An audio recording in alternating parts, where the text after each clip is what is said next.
और मुझे प्यार दो। दोस्तों, कल्पना कीजिए एक ऐसी अभिनेत्री जिसने दिलीप कुमार, राज कपूर, धर्मेंद्र, मनोज कुमार और शम्मी कपूर जैसे सुपरस्टार के साथ काम किया हो, जिसकी एक मुस्कान पर लाखों लोग दीवाने थे। वही अभिनेत्री एक दिन अदालत में खड़ी हो और फिर उसके नाम के साथ ऐसा विवाद जुड़ जाए कि आज कई दशक बाद भी लोग सिर्फ उस घटना की चर्चा करें। लेकिन क्या सचमुच माला सिन्हा वही थी जैसे वर्षों पहले कुछ लोग दावा करते थे, या कहानी कुछ और भी थी? आज की इस वीडियो में हम माला सिन्हा की ज़िंदगी का पूरा सफ़र जानेंगे। उनका बचपन, संघर्ष, सुपरस्टार बनने की कहानी, उनकी निजी ज़िंदगी और 1978 का चर्चित आयकर मामला, अदालत में दिया गया बयान और यह भी कि उस बयान के पीछे क्या परिस्थिति बताई जाती है। चलिए दोस्तों, वीडियो को शुरू करते हैं। माला सिन्हा का जन्म 11 नवंबर 1936 को कोलकाता में हुआ। उनका असली नाम एल्डा सिन्हा था। उनके पिता नेपाली मूल के थे और मां बंगाली परिवार से थी। घर में अनुशासन था, लेकिन कला और संगीत का माहौल भी था। बचपन से ही माला को गाना और अभिनय का बहुत शौक था। परिवार ने भी उनकी प्रतिभा को पहचाना। स्कूल के कार्यक्रमों में अवसर लेकर वो हमेशा अपने आप को आगे रखती थी। उनकी मासूम मुस्कान लोगों का ध्यान खींच लेती थी। उस दौर में फिल्मों में कैरियर बनाना आसान नहीं था, खासकर लड़की के लिए। समाज की सोच अलग थी, लेकिन माला ने अपने सपनों को छोड़ने के बजाय उन्हें पूरा करने का फैसला लिया।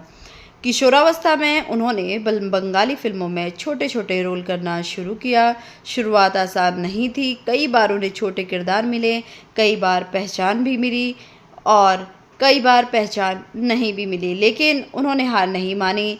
धीरे धीरे उनकी स्क्रीन जो थी लोगों को पसंद आने लगी। लोग उन्हें देखने लगे। उनकी बड़ी बड़ी आंखें, सहज अभिनय, भावनाओं को चेहरे पर उतारने की कला उन्हें बाकी अभिनेत्रियों से अलग बनाती थी।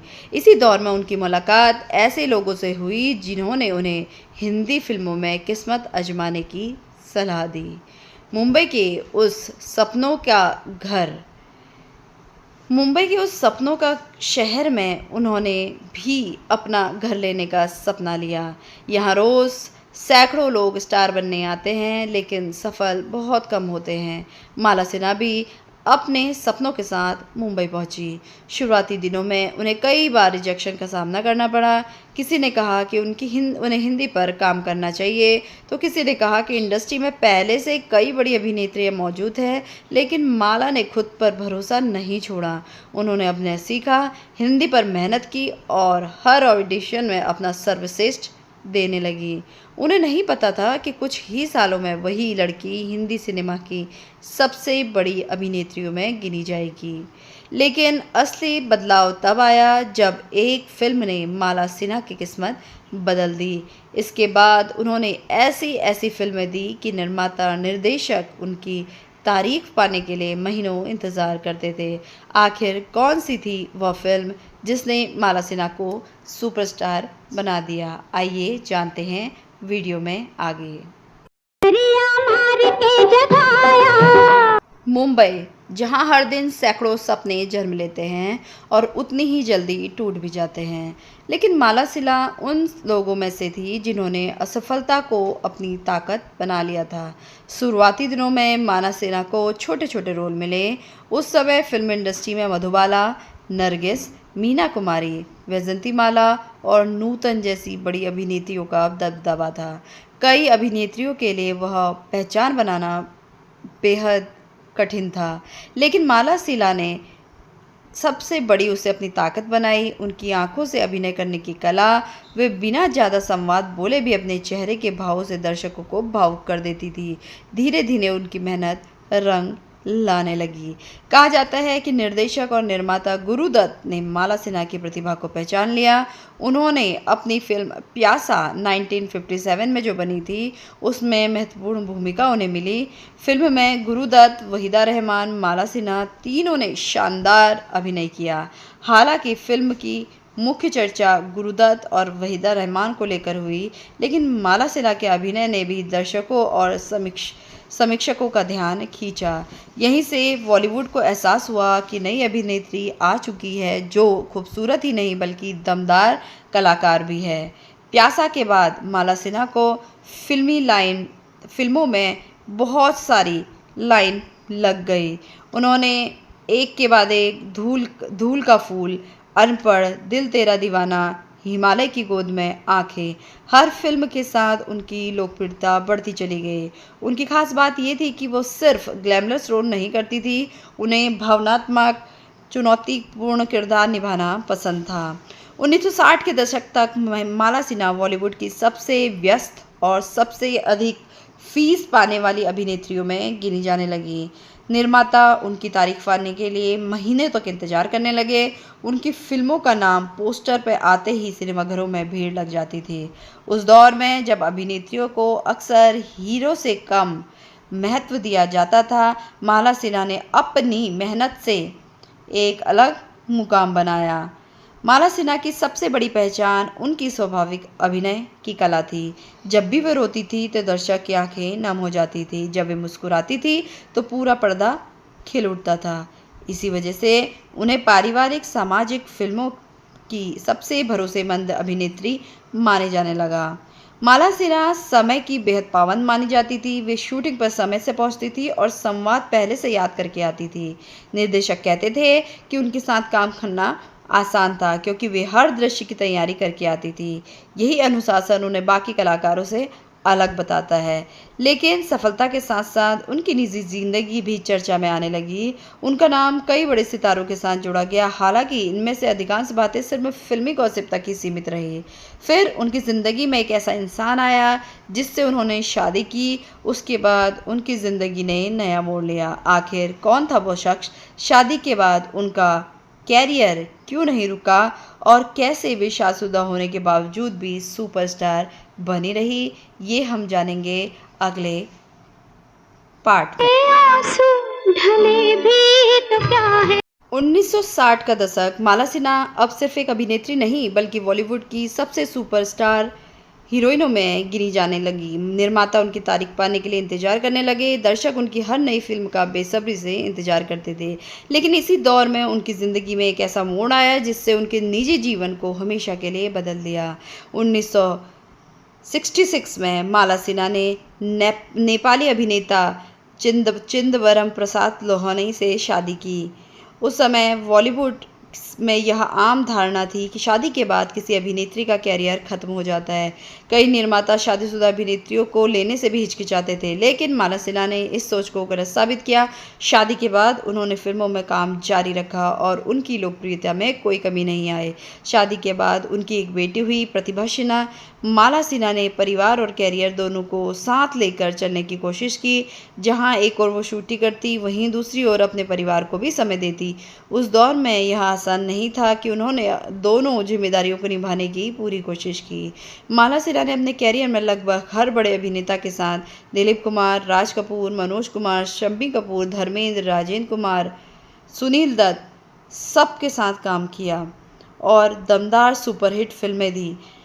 माला सिन्हा सिर्फ खूबसूरती के लिए नहीं जानी जाती थी, उनकी सबसे बड़ी ताकत थी उनकी भावनात्मक अभिनय। फिल्म अनपढ़ में उन्होंने अभिनय की आज भी तारीफ करेंगे अगर आपने अनपढ़ देखी हो तो। उन्होंने ऐसे किरदार निभाए जो समाज की समस्याओं, महिला की शिक्षा और पारिवारिक रिश्तों को दिखाते थे। इसी वजह से उन्हें एक गंभीर और प्रतिभाशाली अभिनेत्री माना जाता था। 1960 के दशक के अंत में माला सिन्हा के पास नाम भी था, शोहरत भी थी, दौलत भी था और सब कुछ था। उनका घर शानदार था, लग्जरी गाड़ियाँ थी, फिल्मों की कोई कमी नहीं थी, हर तरफ उनकी सफलता के चर्चे थे। लेकिन शायद उन्हें भी अंदाज़ा नहीं था कि कुछ सालों बाद एक घटना उनकी पूरी ज़िंदगी की सबसे बड़ी चर्चा बन जाएगी। 1970 में आने वाला था एक तूफान। 1970 का दशक शुरू हुआ, फिल्म इंडस्ट्री बदल रही थी, कई अभिनेत्रियां आ रही थी। माला सिन्हा ने फिल्मों की संख्या कम करनी शुरू कर दी।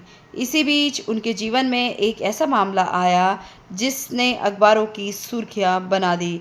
यह मामला था आयकर विभाग का छापा। इस छापे के बाद जो हुआ उसने पूरे बॉलीवुड को हिला दिया। क्या मिला था उस छापे में? आखिरकार अदालत तक बात कैसे पहुंची और क्यों यह मामला आज भी चर्चा में रहता है, यही हम आगे वीडियो में जानेंगे। 1978 माला सिन्हा का नाम अब भी पूरे देश में मशहूर था। हालांकि वे पहले जैसी फिल्में नहीं करती थी, लेकिन उनकी लोकप्रियता बरकरार थी। किसी ने भी नहीं सोचा था कि एक सरकारी कार्रवाई ने उनका जीवन पूरी तरह विवाद में बदल जाएगा। 1978 में आयकर विभाग ने माला सिन्हा के मुंबई स्थित घर पर छापा मारा। उस दौर में फिल्मी सितारों पर आयकर छापे असामान्य नहीं थे, लेकिन इस बार मामला अलग था। मीडिया रिपोर्टों के अनुसार छापे के दौरान उनके घर से बड़ी मात्रा में नकदी बरामद हुई। उस समय लगभग 12 लाख रुपए मिलने की खबर सामने आई। आज के समय में यह रकम शायद बहुत बड़ी ना लगे, लेकिन 1978 में 12 लाख रुपए एक विशाल संपत्ति के बराबर माने जाते थे। यहीं से ये मामला देश भर की सुर्खियों में बन गया। अगली सुबह लगभग हर अखबार में यही खबर थी कि सुपरस्टार अभिनेत्री के घर से लाखों रुपए बरामद हुए। लोग हैरान थे, आखिर इतना पैसा कहां से आया? क्या यह फिल्मों की कमाई थी या कोई और वजह? इन सवालों ने लोगों की उत्सुकता और बढ़ा दी।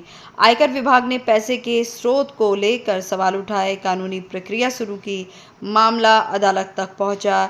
यहीं से इस कहानी का लोकप्रिय मोड़ शुरू हुआ।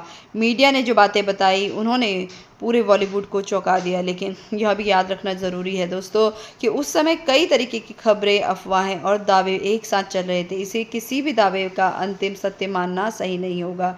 जैसे जैसे सुनवाई आगे बढ़ी, अखबारों और फिल्मी पत्रिकाओं ने अलग अलग तरह की खबरें छापनी शुरू की। कुछ रिपोर्टों ने कहा कि अदालत में पैसे के स्रोत को लेकर एक ऐसा बयान दिया जिसने सभी को हैरान कर दिया। यहीं से माला सिन्हा का नाम एक ऐसे विवाद से जुड़ गया जिसकी चर्चा आज भी होती है। लेकिन क्या वह बयान वास्तव में था? क्या उसका मतलब वही था जो लोगों ने समझ लिया था? क्या उसके पीछे कोई कानूनी रणनीति थी? आगे हम आपके साथ बने रहेंगे और वीडियो में आपको इसकी पूरी डिटेल देंगे। दोस्तों, अब माला सिन्हा की ज़िंदगी बहुत ही ज़्यादा चर्चित अध्याय पर पहुंच चुकी थी। यही वह हिस्सा था जिसके बारे में दशकों से तरह तरह की बातें कही जाती हैं। लेकिन इस कहानी को समझते समय एक बात याद रखिए कि उस दौर में मीडिया रिपोर्टें, अफवाहें और कानूनी दलीलें सब एक साथ चल रही थी। इसलिए उपलब्ध जानकारी को सावधानी से देखना बहुत ज़रूरी होगा। मामले का मुख्य सवाल ये था कि बरामद हुई नकदी का स्रोत क्या था। आयकर विभाग जानना चाहता था कि वह पैसा कहां से आया। कानूनी प्रक्रिया के दौरान इस पर कई दलीलें की गई। उस समय की मीडिया रिपोर्टों ने यह दावा सामने आया कि अदालत ने पैसों के स्रोत के बारे में ऐसा बयान दिया गया कि जिसने पूरे देश को चौंका दिया। इस बयान के बाद अखबारों, पत्रिकाओं में सनसनीखेज सुर्खियां छपने लगी। लेकिन बाद में वर्षों में कई लेखों, चर्चाओं में यह भी कहा गया कि यह बयान कानूनी रणनीति का हिस्सा हो सकता था ताकि पैसे के स्रोत को किसी रूप से समझा जा सके। इस बात की स्वतंत्र और निर्णायक पुष्टि उपलब्ध नहीं है। उस समय सोशल मीडिया नहीं था, लेकिन फिल्मी पत्रिकाएं, गॉसिप मैगजीन बहुत लोकप्रिय हुआ करती थी। एक खबर छपती, दूसरी पत्रिका उसे बड़ा चढ़ाकर लिखती और धीरे धीरे लोगों में अफवाहों को ही सच मानना शुरू कर दिया था। यहीं से माला सिन्हा की पूरी पहचान उस विवाद तक सीमित होने लगी। इस विवाद के बाद उनके कैरियर और सार्वजनिक छवि पर असर पड़ा। हालांकि वो पहले ही फिल्मों की संख्या कम कर चुकी थी, लेकिन इस घटना ने उनके बारे में लोगों की धारणा बदल दी। आज भी जब हम उनका नाम लेते हैं तो कई लोग पहले इस विवाद को याद करते हैं, जबकि उन्होंने भारतीय सिनेमा को बहुत सी यादगार फिल्में दी। लोग उन्हें पहले याद नहीं करते हैं। आगे हम जानेंगे। लेकिन क्या इस विवाद के बाद माला सिन्हा पूरी तरह टूट गई थी?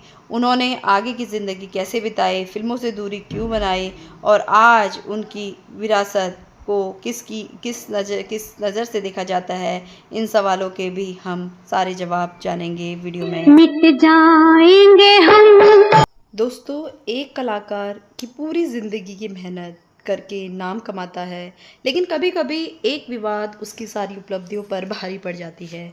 माला सिन्हा के साथ भी कुछ ऐसा ही हुआ। 1978 के आयकर विवाद के बाद माला सिन्हा ने पहले की तुलना में बहुत कम सार्वजनिक जीवन अपनाया। वैसे ही 1970 के दशक के अंत तक बॉलीवुड में एक नई पीढ़ी की अभिनेत्रियां आ चुकी थी। हेमा मालिनी, रेखा, जीनत अमान, परवीन बाबी जैसी अभिनेत्रियों का दौर शुरू हो चुका था। माला सिन्हा ने धीरे-धीरे फिल्मों से दूरी बना दी। समय-समय पर इंटरव्यू और मीडिया रिपोर्टों में इस विवाद का भी जिक्र आता रहा। लेकिन माला सिन्हा ने अपने निजी जीवन के बारे में बहुत कम सार्वजनिक बयान दिए। यही वजह रही कि इस घटना को लेकर तरह-तरह की कहानियां फैलती रही। जब कोई व्यक्ति अपनी तरफ से विस्तार से जवाब नहीं देता, तो अफवाहें अक्सर लंबे समय तक जिंदा रहती हैं। अगर उनके पूरे करियर को देखा जाए तो माला सिन्हा सिर्फ एक विवाद नहीं थी, उन्होंने लगभग 4 दशकों तक भारतीय सिनेमा में काम किया और कई यादगार किरदार निभाए। उनकी फिल्में आज भी देखी जाती है और उनके अभिनय की मिसाल दी जाती है। प्यासा, अनपढ़, धूल का फूल, हिमालय की गोद जैसी फिल्मों ने उनका काम आज भी याद किया जाता है। माला सिन्हा की बेटी प्रतिभा सिन्हा ने भी फिल्मों पे कैरियर बनाने की कोशिश की। उन्होंने कई फिल्मों में काम किया, लेकिन सफलता हासिल नहीं कर सकी जो उनकी मां को मिली थी। इस वजह से प्रतिभा का फिल्मी सफ़र अपेक्षाकृत छोटा रहा।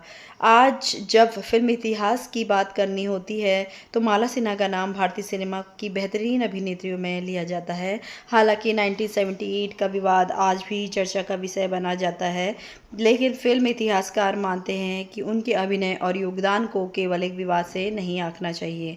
लेकिन क्या उस दौर के अखबारों ने इस विवाद को बढ़ा चढ़ाकर पेश किया? क्या माला सिन्हा के साथ इंसाफ हुआ? और आखिर उनकी कहानी हमें क्या सिखाती है, हम आगे के वीडियो में जानेंगे। दोस्तों, अब हम आते हैं उस घटना पर जिसकी वजह से माला सिन्हा का नाम दशकों तक चर्चा में रहा। 1978 में आयकर मामले में जब अदालत ने बरामद नकदी के स्रोत को लेकर सवाल उठे, तब उस समय की कई मीडिया रिपोर्टों ने दावा किया था कि उनकी ओर से अदालत में ऐसा बयान दिया गया जिसका यह संकेत मिला कि पैसा वेश्यावृत्ति से कमाया गया था। इस खबर ने पूरे देश में सनसनी फैला दी। अगले ही दिन अखबारों में बड़ी बड़ी सुर्खियां छपने लगी। लोगों ने बिना पूरी कानूनी प्रक्रिया को समझे निष्कर्ष निकालने शुरू कर दिए। लेकिन यहीं से इस कहानी का दूसरा पहलू सामने आता है। बाद के वर्षों में कई लेखों रिपोर्टों में यह कहा गया कि यह बयान कानूनी सलाह के तहत दिया गया हो सकता है, ताकि बरामद धन के स्रोत के बारे में अदालत में जवाब दिया जा सके। इस दावे की स्वतंत्र पुष्टि उपलब्ध नहीं है। इसी वजह से इतिहासकार और कई पत्रकार यह भी सलाह देते हैं कि इस विवाद को अंतिम सत्य की तरह नहीं, बल्कि उस समय के आयकर मामले और उससे जुड़ी रिपोर्टों के संदर्भ में देखा जाना चाहिए। एक बात तय है कि माला सिन्हा भारतीय सिनेमा की महान अभिनेत्रियों में गिनी जाती है। उन्होंने प्यासा, अनपढ़, धूल का फूल, हिमालय की गोद जैसी फिल्मों में अपनी अलग पहचान बनाई। दोस्तों, हर महान कलाकार की ज़िंदगी में कुछ ऐसे अध्याय होते हैं, उनकी उपलब्धि पर भारी पड़ते हैं। माला सिन्हा के लिए 1978 का विवाद भी ऐसा ही अध्याय था, लेकिन उनकी पूरी पहचान केवल उसी विवाद तक सीमित नहीं है। दोस्तों, उनके अभिनय और भारतीय सिनेमा में योगदान को भी उतनी ही गंभीरता से याद किया जाना चाहिए। अगर आपको ये वीडियो पसंद आए, इसे लाइक करें, चैनल को सब्सक्राइब करें और कमेंट में बताइए कि अगली जीवनी आप किस अभिनेता या अभिनेत्री के देखना चाहते हैं। धन्यवाद।